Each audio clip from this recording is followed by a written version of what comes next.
Hi, I'm Kimberly Calderbank for Community Cultures, and today we are visiting Conservation Halton. They have 8 parks in the Halton area for you to visit with your family, your friends. They're accessible, inclusive. Let's check out what we can find at Conservation Halton.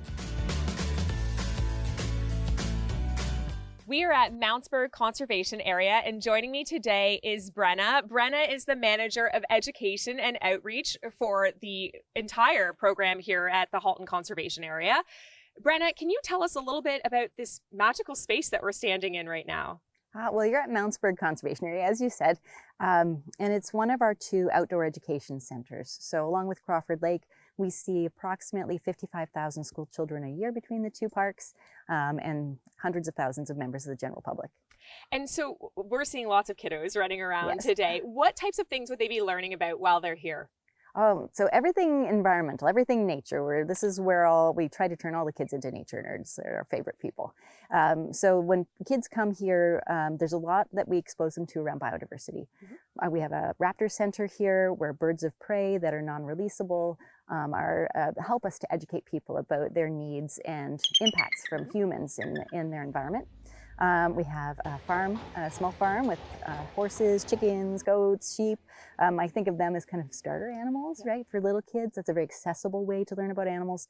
And then we have a collection of native snakes, and they're our co-workers when it comes to teaching kids about losing the fear of native snakes. And so we've really been able to help a lot of people learn about how amazing those creatures are, and hopefully saving some animal lives along the way. You have definitely just said that your coworkers are snakes. I did. Yeah. Yeah. Just wanted to clarify that. So not only is it an education center, but it's open to the public, and public can come in and they can also learn and partake in events all year round. What type of events can folks expect when they're here at the area? So we really see education, environmental education. It's not just a curriculum-driven thing for us. It is a lifelong learning engagement. We try to meet people where they are from the time that they're very, very young, age 1 or so, up until their senior years. And so we do, people are welcome to come out and see the park anytime. Birds of prey are always available for people to come and view, see the farm animals, take a hike, enjoy the reservoir that you can see behind us. But we also run environmental education events throughout the year. We're now on the trails that are absolutely stunning over here at Crawford Lake. Brenna, there are some beautiful statues behind us along the way and many more down the trail. Can you tell us a little bit about this project? Yes, so this is the Species at Risk Trail. And so this was installed back in 2014. It's primarily the work of an artist named Robin Wenzowski, although he has some partners in his craft that help him out.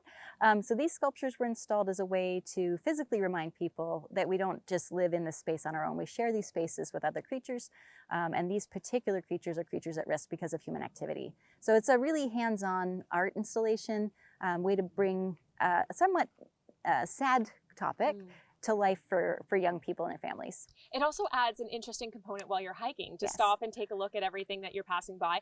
I know as a mom, I got to keep my kiddos moving along the path sometimes. So you mentioned there are 10 of them along the way down the trail.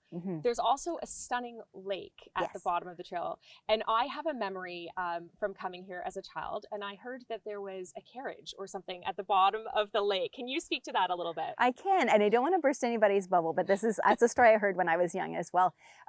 It's definitely a story that we've made up here at the park as a way to capture interest from young audiences, because the lake itself is very weird. It's like a unicorn lake. It's probably one of the rarest lakes in Canada, if not the world. Wow. And recently researchers have been looking at the lake to date the start of a new epoch on the geologic timescale called the Anthropocene.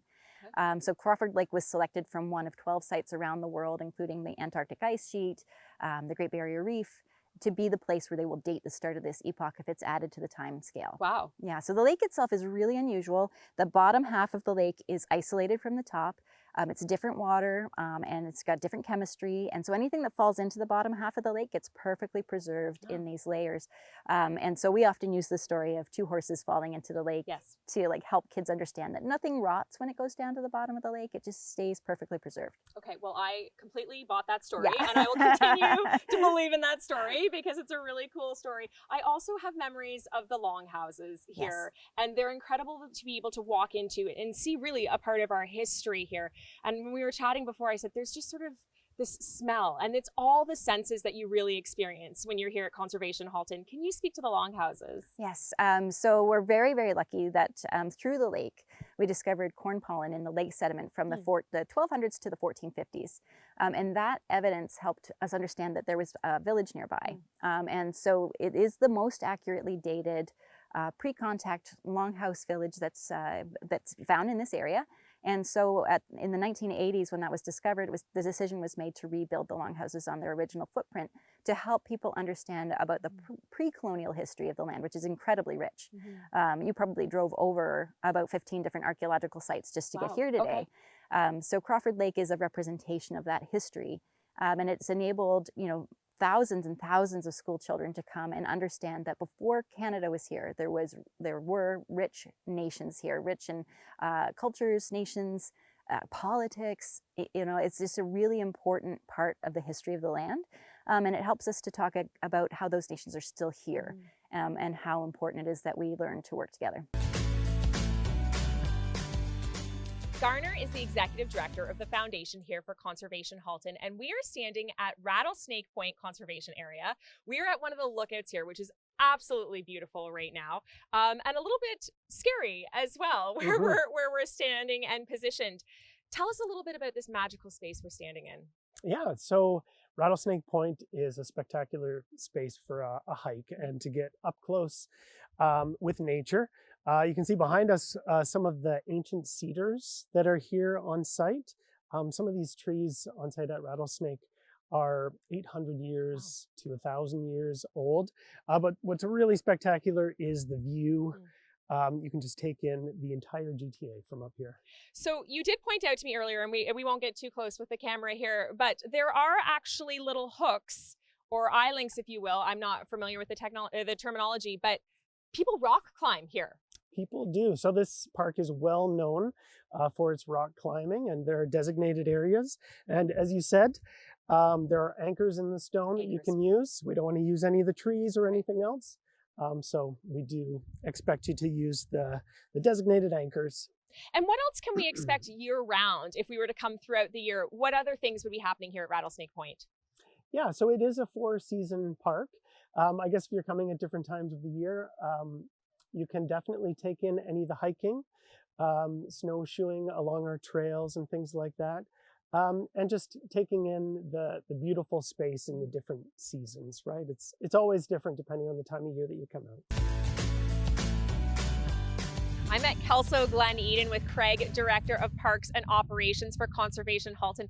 Craig, you've just blown my mind with the name of Kelso, Glen Eden. Let's start with that. It is Kelso in the... It's Kelso in the summer, and then in the fall we transition into Glen Eden, and it becomes a winter paradise at Glen Eden in the winter. I feel like I might be maybe the only one that didn't know, or maybe nobody knew, and we've just dropped some very important information for the viewers today. What happens at Kelso, Glen Eden throughout the year? Glen Eden and Kelso are a very exciting place to be and come to visit. During the summer months, we've got a huge summer camp program that we see about 3,500 children participate in that every summer. We've got our climbing towers, we've got our mountain bike race series, we've got 25 kilometers of hiking and biking trail. We've got some rock climbing that occurs here, swimming down at the beach. There's a lot to offer here at Kelso. Then come November, December, once the weather starts to turn and winter comes around, we turn into Glen Eden, where we become the 3rd busiest ski hill in the province of Ontario, where we have about 290,000 people every year come skiing here. Our snow school is one of the most popular in the province. It's a great learning center to learn to before you move on to the bigger and better hills out west.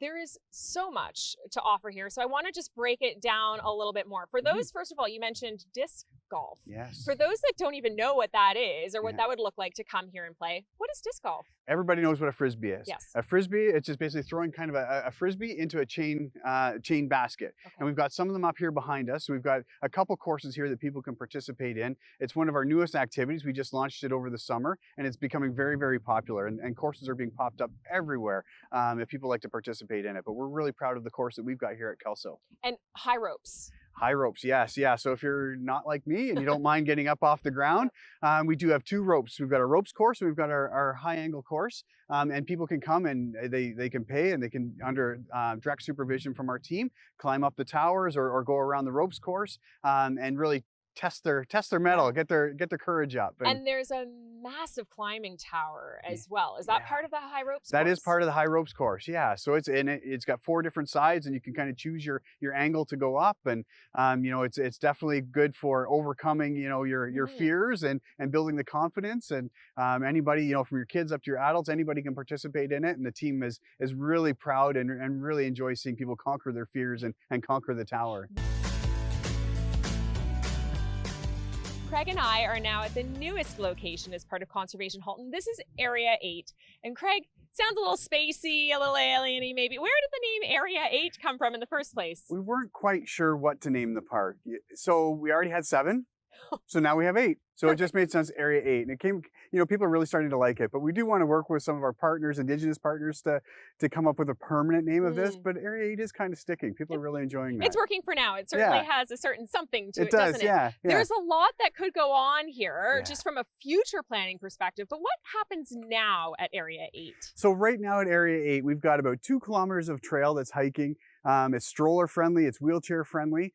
We've also got some boat rentals going on here, and we've got lots of special events that take place in this park right now. And what is the future plan for Area 8? The future it's really exciting for Area 8, and the possibilities are so endless. And you can see behind me, you know, we've got a beautiful lake there that, you know, the limestone screenings give it this really nice blue color in the summer. We're going to expand our beach. We want to have a nice beach. We mentioned the one at Kelso, but we want to have a second one up here where you can come, and it's a different feel because you're not on top of the escarpment, you're below the escarpment here, you know? So it's pretty neat. And, you know, we've talked about things like overnight camping or glamping or, you know, even expanding some of our special events into this space as well. Glamping is certainly my style, and it absolutely is beautiful. And you did mention that if we just look across here, that's actually where we were earlier today. Right in behind us is where Kelso Glen Eden is, and to the left is where Kelso Summit is. So we're completely surrounded by Kelso here. How amazing and wonderful is it that this is literally in our backyard here in Halton? 8 beautiful parks for you to visit. You can learn more at conservationhalton.ca. For Community Cultures, I'm Kimberly Calderbank.